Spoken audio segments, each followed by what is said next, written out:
Hey guys, this is Steve Huff from SteveHuffPhoto.com. I'm back again today to talk about something that I get asked about a lot in emails.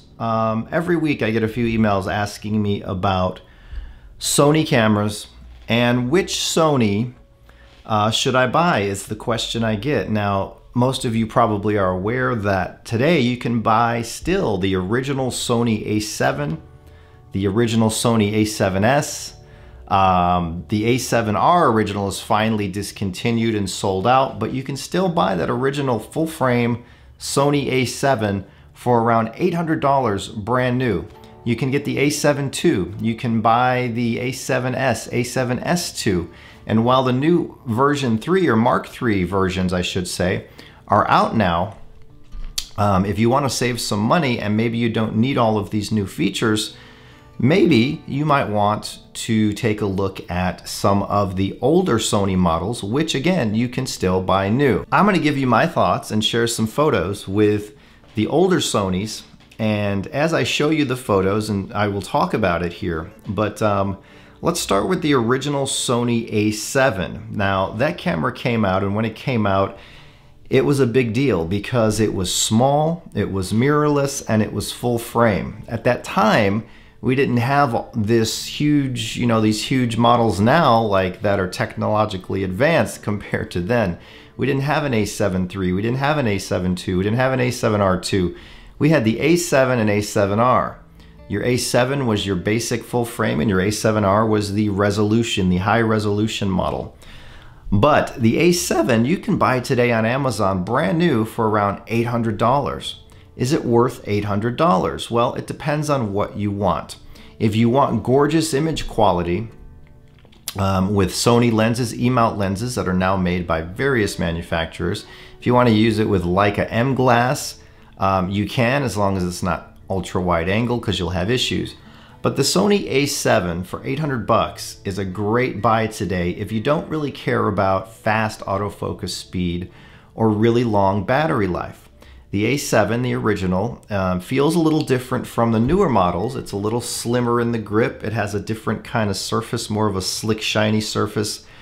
Has the abysmal battery life of the original models. Even the Mark II had that abysmal battery life when you compare it to today. Back then, we didn't have anything to compare it to, so back then they were great. But today, when you look back, because you have that lower battery life, you have the slower response in AF, you don't have dual card slots, you don't have the joystick on the back, you have lower res EVFs, but for $800 you're going to get a full frame mirrorless camera that at one time everybody was raving about, even though it had some flaws. So that is a perfectly good option for today, especially if you do not need long battery life or blazing fast autofocus. If you want to bump it up a little bit in the AF speed and response and get a little bit bigger grip, take a look at the A7 II.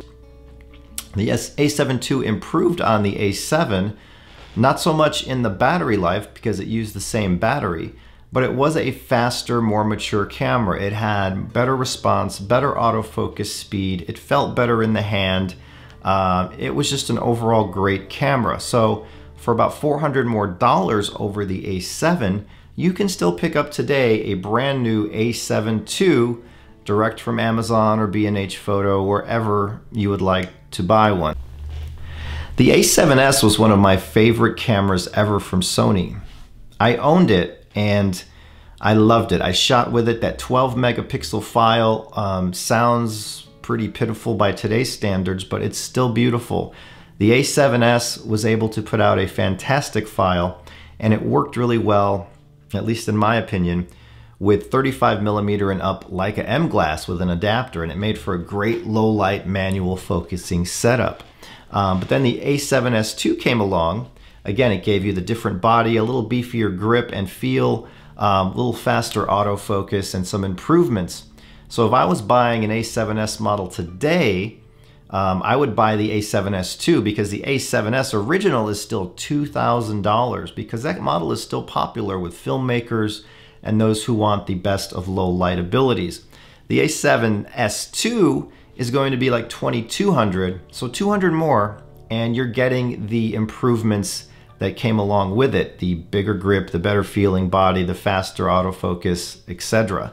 But those models are still on the pricey side because filmmakers and video enthusiasts love those models, as well as people who shoot in very low light. They're still considered the best low light cameras made.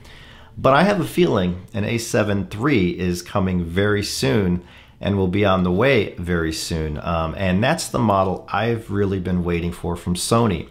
Because I really loved those A7 models, the S models, the A7S III will be special because it will have that better battery life, the dual card slots, a good EVF. It will have all those improvements and probably blazing fast speed.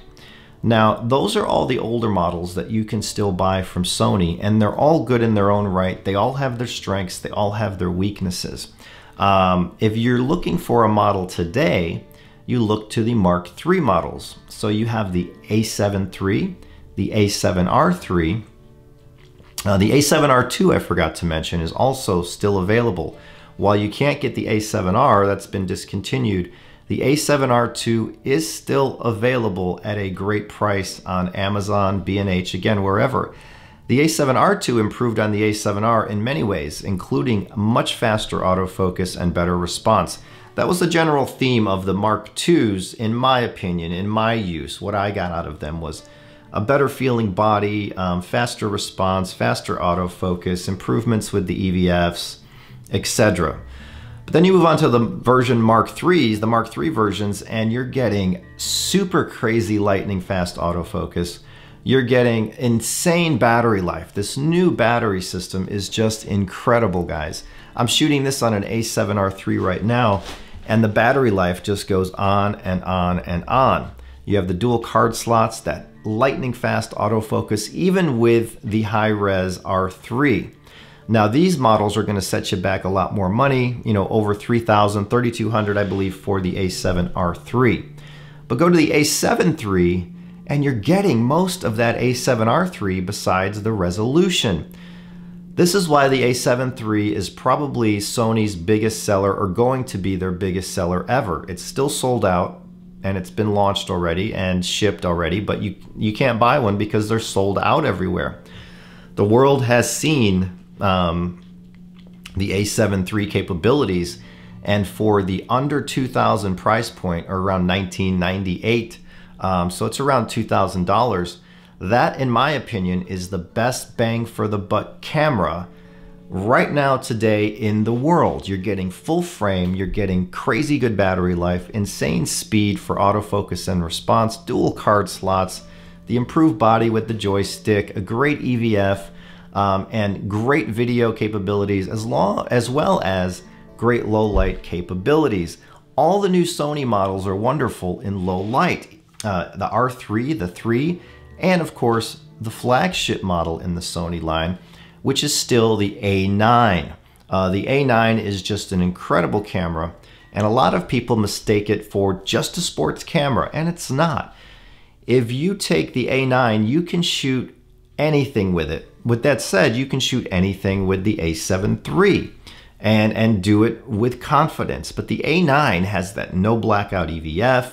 It has the fastest autofocus and most accurate autofocus when tracking of any Sony model made ever. So if you want that rock solid fast AF for any action or any shooting, even if it's a portrait, it will nail that focus faster than any other Sony model. It also just has some vibe about it that I really like. It just feels premium, and I don't know why that is, but it's a really lovely camera. The only issue with the Sony A9 is the price. It's like $4,200 right now, and that is expensive. I would like to see the A9 hover around $29.99. I'd love to see the A7 R3 hover around $24.99 and the A7 III at $19.99. I think that would be a better price point. A lot of people are complaining about the A7 III not coming with a full charger. Many cameras these days do not come with a full charger, and I would not complain about that with the A7 III. You can buy, I have one right here, hold on. I have a Sony battery charging in it, and it charges 2 of the new Sony batteries at the same time. So let's get this in so we can focus it. Okay, it's right there. It's very cheap. I don't remember the exact price, but it'll charge 2 Sony batteries at the same time. So for the A7 III, that would be the charger I'd recommend if you don't want to spend the 80 or 90 bucks on the Sony charger, which is also it's a really fantastic charger. So the A7 III is beautiful, best bang for the buck. The A7 R3 gives you that resolution, and the A9 gives you the flat out lightning speed and premium EVF and everything that comes along with it. So which model is right for you? First, you have to ask, what is your budget? What's my budget? Do I want to spend $800 on an original A7? Remember, it's brand new in the box, so you get a warranty with it. It's going to last you a long time. $800 for a full frame Sony A7 brand new is just a steal. But you're going to get the slower response and you're going to get all of the negatives compared to today. Or do you want to spend $4,200 on an A9? Not many probably will, especially casual shooters or just enthusiasts. In my opinion, the best bang for the buck in the Sony lineup is the A7 III. So they're out of stock everywhere, but that is the one that is selling like hotcakes for Sony. And I have a sneaking suspicion, now I have no inside information, but I have a sneaking suspicion the A7S III is not too far away. And again, that's the one I'm going to be highly interested in taking a look at. I actually have a Sony trip I'm doing in the next week. The Condo trip, I'll be there, Condo 2.0. I was at Condo 1.0 and it was amazing. I'll actually be driving out to it, so I'll be there the whole time. And it's going to be fun. If any of you guys are going to the Sony Condo trip, because it's open to the public this year, I hope to see you there. It's going to be a really great time. So that was my look at the Sony models that are currently still available to purchase new. If you're in the market for a full frame mirrorless, Sony's the way to go without question. I mean, who else is making full frame mirrorless these days? Either, well, DSLRs are not mirrorless. Leicas, you're going to go in the 7,000 price range. The Sony series, for the money, can't be beat.